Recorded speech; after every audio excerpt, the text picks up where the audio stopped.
Hello everyone, welcome to my simple zoology class. In today's video, I'll be dealing with the topic mechanism of muscle contraction.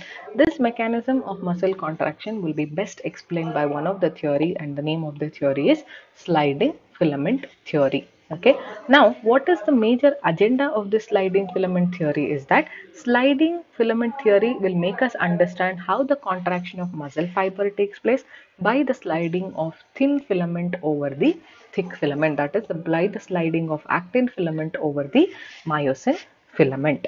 Okay, now this is the basic thing that you have to remember.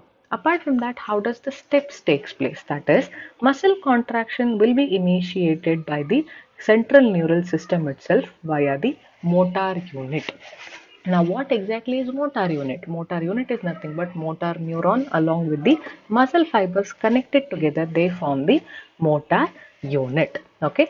Now, the muscle contraction which is initiated by the central neural system via motor unit will be further passed on to, that means the neural signal will further reach to next location, that is neuromuscular junction or motor end plate. Now, what is this neuromuscular junction? It is a junction which is located between motor neuron and sarcolemma of the muscle fiber. That means our plasma membrane of the muscle fiber or plasma lemma, anything is fine. Now, because it is reaching this junction, it will initiate for the release of the neurotransmitter and acetylcholine. One such example that we have taken is acetylcholine. This acetylcholine will be released. Because of the release of this acetylcholine, it will generate an action potential in the sarcolemma. Okay, now further what happens? Because it is initiating for the action potential in the sarcolemma, there will be release of the calcium ions into the cytoplasm of the muscle fiber, that is sarcoplasm of the muscle fiber. So what did I say? Neurotransmitter will generate an action potential in the sarcolemma. This, because of that generation of action potential, it will cause the release of what? Calcium ions into sarcoplasm. Now, how did that direct statement come? For that, you need to understand something called as triad system. That is something three in number. One is T tubule and the other one is two terminal cisternae. They are located on the either side of our Z line. Okay. Now, what are the functions of these? Okay, as I already said, they will generate action potential from sarcolemma, correct? They are going to pass on to sarcoplasmic reticulum so as to supply to calcium into sarcoplasm. They are acting just like a media over there so as to supply what? Calcium ions directly into sarcoplasm. And one more important point about this terminal cisternae is that they are acting like a storage boxes for the calcium ions. Please do remember, this also can be asked in the form of questions. Terminal cisternae are going to act as what?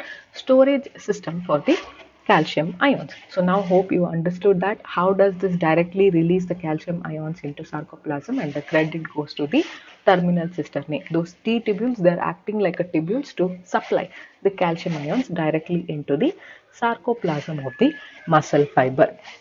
Then, increase in the level of calcium ions will lead to the binding of calcium to one of the subunits of troponin. Now, troponin is a complex protein which is present in the actin filament, correct? Now, there are three categories. One is TPI, TPT and TPC, correct? Now, these calcium ions are going to bind onto one of the subunit, and that subunit is TPC. It is a calcium binding site. Okay, because calcium ions are going to bind on to one of the subunit of troponin, that is a complex protein, this will result in removing of the masking proteins. Which are those masking proteins? That is troponin and tropomyosin. That means they are basically taking out TPI and TPT. Okay, TPI is an inhibitory site for actin myosin, that is again masking one.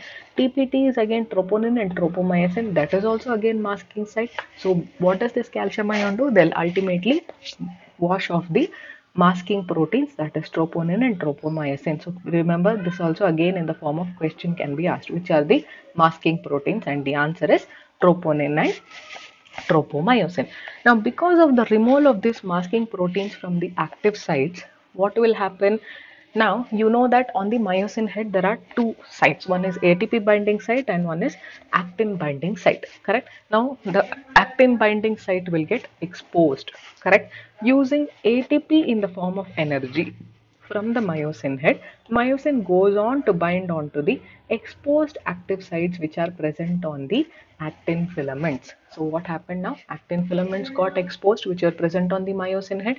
So actin filaments, active sites were present on the myosin head itself. Slowly myosin went on to bind on to what? Active sites which are present on the actin filaments. In a simple language, again I'll repeat what is happening. So removal of masking proteins took place, correct? So this is our actin. This actin, what happened? uh, it got exposed basically. So myosin head was here.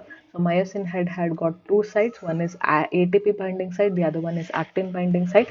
So because actin binding site had got the active sites present over there, so slowly it came on to bind, and using what? Using ATP as the energy. So myosin head, what did they do? They finally gone to expose to the active sites onto the actin filaments. So question can come, where are the active sites located? They are located on the actin filaments. Then next, finally, what happened? Because of that composition, crisscross bridge took place. And what are the changes that you got to see? I bands got reduced, A band started retaining the same length. Okay, I bands, that is isotropic bands, got reduced, A band retains the same length. And these questions have been asked also, which got reduced, which retained the same length, in the form of statements they've asked. Ensure you remember. Okay, then finally, what happens? What are the other changes that took place? Myosin later on releases ADP and inorganic phosphate, because of which what happened? It goes back to the relaxed state. That means the muscle which had contracted during this crisscross bridge formation, it will get back to relaxed state. A new ATP will bind.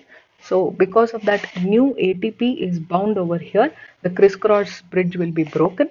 Okay, the bridge is broken over here, and the ATP will be again hydrolyzed by whom? The myosin head itself, because on the myosin head itself there was two sites, right? One is actin binding site, the other one is ATP binding site.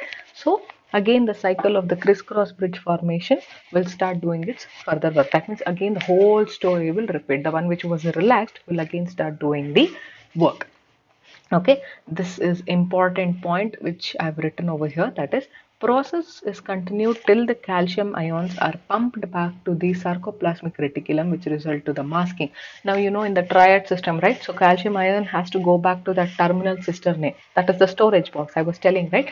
Till it goes back to that particular location, this process will be continued. Once it goes back, the masking will take place. Masking of what? Those troponin and tropomyosin. I hope you have understood the whole thing what I just tried to explain.